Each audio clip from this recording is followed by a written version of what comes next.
Hello everyone, welcome to the next video of Your Best Games. Today I'm going to show you a video that was played over the board as opposed to the three previous ones that were online games. And the reason why I chose this game is because it features a very unique opening and a very unique player.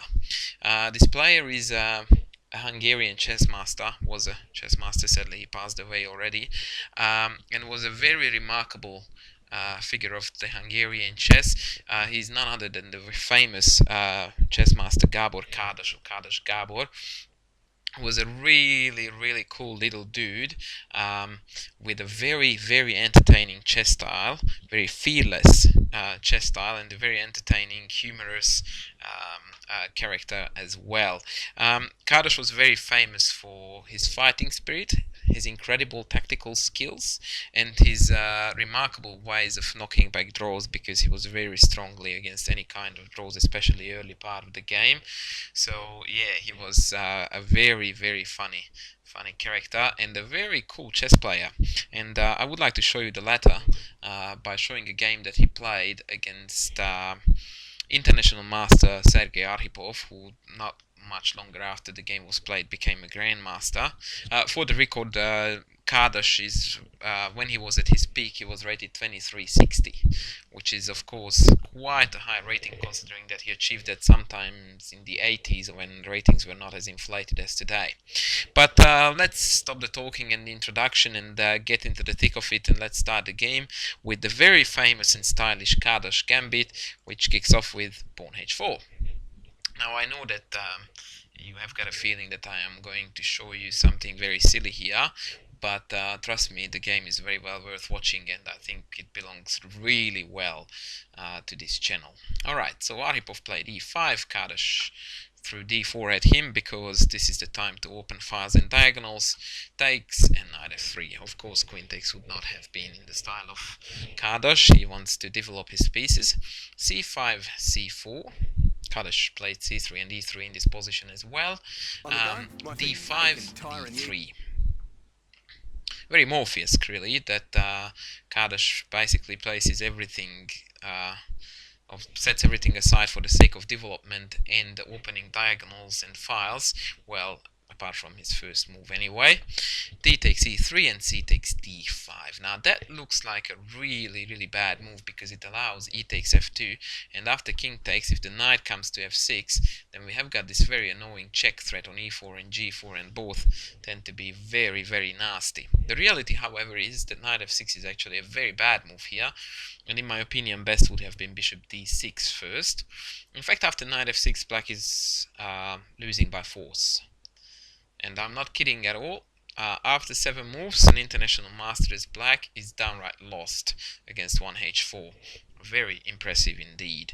Bishop b5 check, and this is where probably the cold shower must have hit Arhipov upon realizing that no matter how he blocks the check, after the next check, d6 is going to ruin his position. Bishop e7, d6 was played. Now the only chance for black to stay alive is to take the bishop, allowing rook takes e7 and then king f8.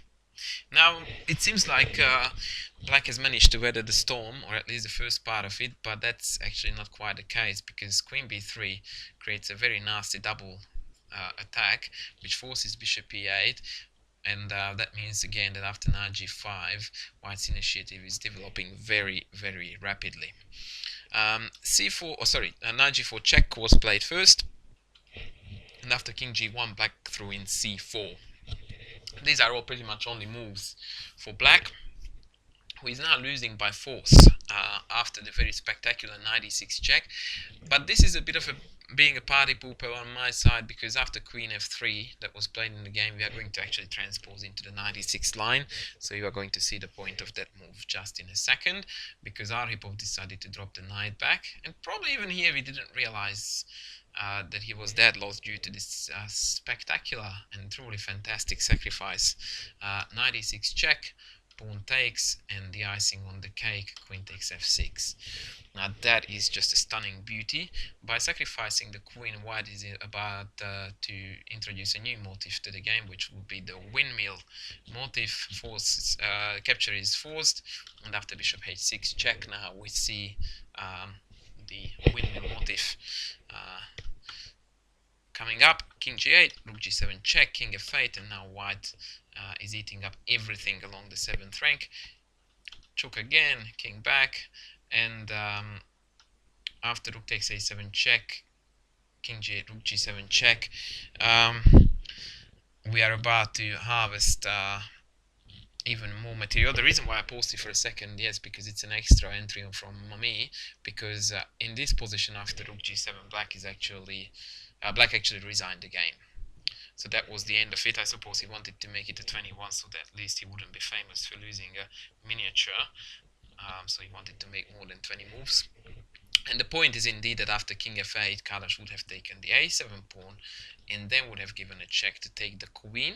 And the point is that after capturing the queen, all the back rank pieces, well, sadly we don't have any other kind of pieces, but back rank pieces are silly tied down, which means that the knight and the bishop are both pinned to their respective rooks, and after king d7, the beautiful d7 puts the icing on the cake, when neither piece can take without losing further material.